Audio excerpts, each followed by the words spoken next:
Alô, irmãos. Pai seja com todos, né? Irmãs e irmãos, em nome do Senhor Jesus, né? Vamos dar continuidade, né, às nossas meditações. Então, a nossa meditação está sendo seguida como? Repetindo aí, né? Nós estamos seguindo agora as virgens prudentes, certo? Que são as virgens prudentes.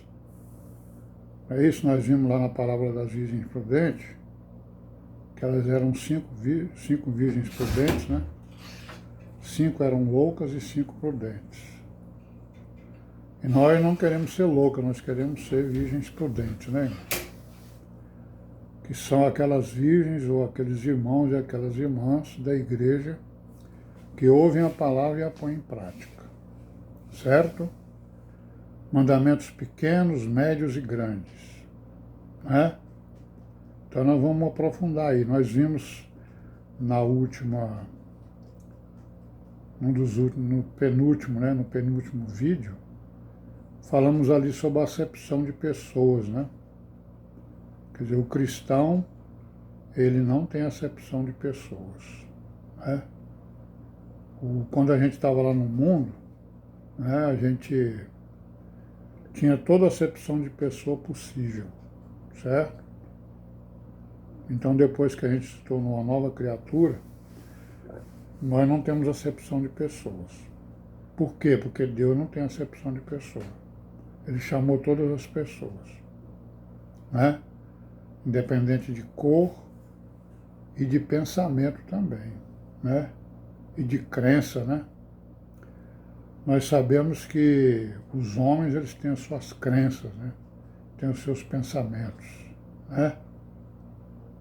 Então, quando o Senhor Jesus chama, quando Deus chama para a igreja, Ele está chamando para a gente ser uma nova criatura, para a gente ser uma virgem prudente, que ouve a palavra e a põe em prática, né?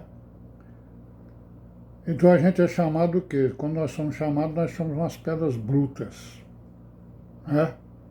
Significando o quê? Que a gente vem com todos os defeitos possíveis e imaginários, né? E nós vamos ser lapidados na igreja para nos tornarmos homens e mulheres novas, né? Transformados, né? Pelo entendimento e pelas obras. Então nós vimos aí a acepção de pessoas, né, irmãos? Então o cristão, ele não tem acepção de pessoas. Está aí uma grande diferença entre o verdadeiro cristão e o falso cristão. O verdadeiro irmão e o falso irmão, né? Que o verdadeiro irmão é aquele que, que trata as pessoas igualmente, né? Ele não tem acepção de pessoas, né? Ele não discrimina as pessoas ou pelos seus defeitos ou pelos seus pensamentos. Ou seja, ele não luta contra a carne e contra o sangue, conforme o apóstolo Paulo nos diz, né? Que a nossa luta ela não é contra a carne e contra o sangue, quer dizer, não é contra a pessoa, é contra o mal, né? A nossa luta é contra o mal que alguém possa fazer ou que alguém está fazendo. Essa que é a nossa luta. Não estamos lutando contra as pessoas. Não interessa o que elas pensam, não entendeu? Não interessa o que elas são, né? O que nós vamos fazer é o quê? É lutar contra o mal, contra o mal que elas possam fazer, ou também nós, né? Que nós também podemos pecar. Então nós temos que lutar contra o mal. E para nós lutarmos contra o mal, nós temos que conhecer o mal e o bem. Para a gente não confundir o bem com o mal. Porque ai daquele que, né, confundir o bem com o mal, chamar o bem de mal e o mal de bem. E isso é o que as religiões fazem, né? Esse ai aí é principalmente para as religiões, porque elas chamam o bem de mal e o mal de bem. Não é verdade? Pois é, então vamos ver aqui agora um outro texto, né, que é para nós aprofundarmos exatamente a renovação, né? O que é essa renovação do nosso entendimento e dos nossos pensamentos? Aqui no capítulo 15 de Mateus,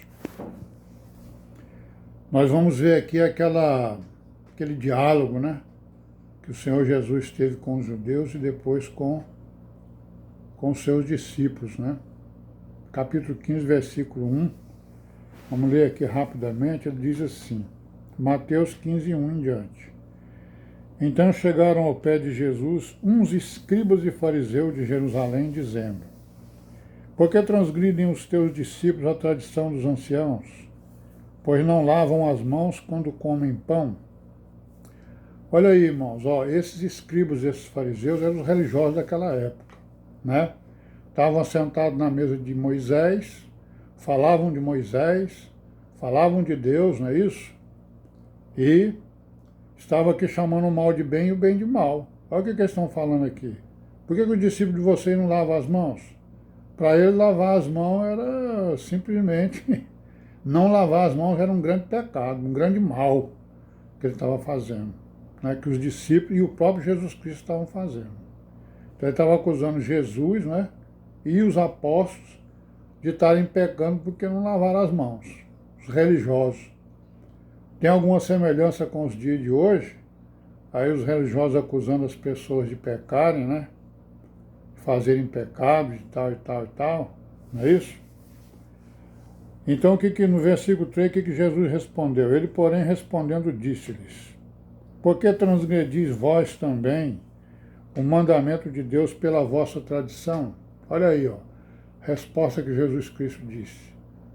Quer dizer, vocês estão transgredindo, né? Estão chamando o mal de bem e o bem de mal. Né? Por que vocês transgridem o mandamento de Deus por causa da vossa tradição? Porque lavar a mão era a tradição, né? Lavar as mãos não era um mandamento, era uma coisa que convinha, né?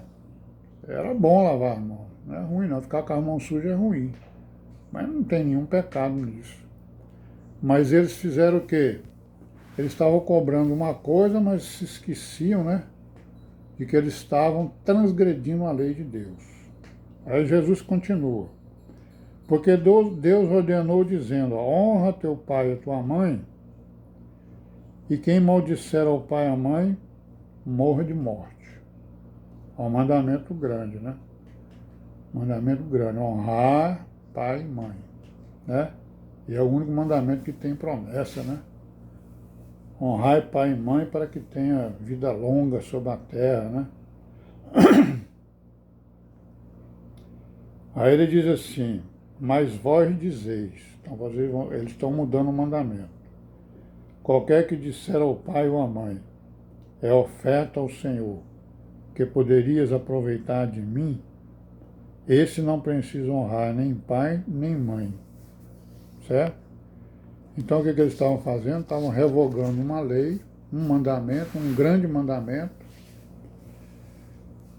e esse grande mandamento era o quê? Era trocado em troca de oferta, né? Em troca de oferta. Quem fazia oferta não precisava honrar pai e mãe, estava dispensado. E assim, versículo 6, e assim invalidastes pela vossa tradição o mandamento de Deus. Então a tradição era o quê? A tradição era qualquer que disser ao pai ou à mãe, é oferta ao Senhor, o que poderias aproveitar de mim, certo? Ou seja, alguma coisa que eu era obrigado a dar ao meu pai ou à minha mãe, no caso deles lá, né? No nosso caso também, ao invés de nós darmos para o pai e para a mãe, a gente dava em oferta. Aí estava dispensado de dar outras ofertas e de honrar o pai e a mãe. Já pensou? Mudando completamente o mandamento, né? E aí o Senhor Jesus diz, hipócritas, bem profetizou Isaías a vosso respeito, dizendo, este povo honra-me com seus lábios, mas o seu coração está longe de mim. Mas em vão me adoram, ensinando doutrinas que são preceitos de homens. Então, meus irmãos, isso aí que a gente está falando, né? Ó, Preceitos de homens não é a lei de Deus, né? Aquele que chama o bem de mal e o mal de bem é aquele que está querendo impor preceito de homem. Aquele que quer mudar os mandamentos de Deus e colocar preceitos de homem, mandamentos de homens. Certo? E isso aqui não é nada mais, nada menos do que as religiões. As religiões estão aí, ó, tá aqui Jesus chamando os escribas e os fariseus aqui de hipócritas, né? O que eles estavam fazendo? Eles honravam a Deus com seus lábios, ó Senhor Deus, ó Senhor Jesus, né? Mas o seu coração está longe de mim. É o coração? Não, é o entendimento. O entendimento deles estava longe, né, de Deus, longe de Jesus, no caso das religiões. Né? Mas em vão me adoram, ensinando doutrinas que são preceitos dos homens. Então, né, o que significa isso? O coração está longe de mim, certo? Seu entendimento, né, sua alma, seu espírito está longe, porque eles estão ensinando coisas que são doutrinas deles, eles é que inventaram isso, não são mandamentos. Né, irmãos? Pois é, vamos parar por aqui, né? Já falei 11 minutos. Paz seja com todos. E amanhã a gente continua aí na nossa caminhadazinha. Amém?